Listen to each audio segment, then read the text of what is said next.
భయంకరమైన స్థితికి జారిపోతుంది అని మనకి చెప్తారు కుముదం కథలో.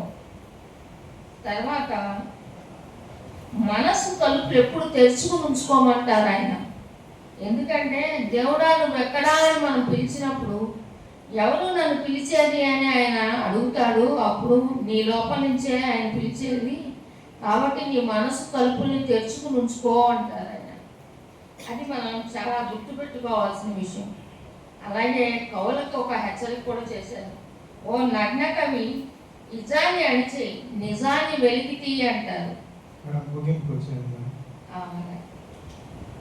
ఇలాగే పూర్ణచంద్ర గారు నిజాన్ని విత్తనాలుగా చల్లు, నిజాన్ని నీతులుగా మలచవద్దు అన్నారు. అలాగే చైతన్యాన్నే కదా మరణం శాసించేది, మన్ని కాదు అంటారు. అలాగే కన్నీరు మనకి మూలధనంగా ఉంటుంది అంటారు. మనిషిలో దేవుణ్ణి చూడు కానీ దేవుడిగా మనిషిని చేయకు అంటారు.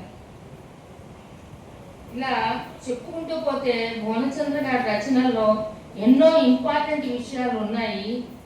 ఏముందని సార్ ఈ శరీరంలో ఎముకలు చర్మం అని అంటాడు ఒక పాత్ర. నిజంగా అది ఎంత సత్యమైన విషయం. ఒక శరీరంగా మనం లేవు, మనం ఆత్మగా ఉన్నాం. ఆ నిజాన్ని మనం ఈ కథలో బాగా అర్థం చేసుకోవచ్చు. అలాగే మనం చైతన్యం, మనం బతికి ఉన్నంత కాలం మన చైతన్యం ఉంటుంది, మన మనసు కళలకు అంటూనే ఉంటుంది అంటారు. ఇది నిజమైన నిజం. కాబట్టి ఈ పూర్ణచంద్ర గారి రచనల్లో మనం అంతర్గతంగా ఉన్న ఆధ్యాత్మిక భావనని, సత్యాన్ని మనం గ్రహించగలిగితే మనకన్నా అదృష్టవంతులు గొప్పవాళ్ళు ఉండరని నేను భావిస్తున్నాను. వారికి, వారి వర్గానికి ధన్యవాదాలు చెప్తున్నాను. నమస్కారం. ధన్యవాదాలు మేడం.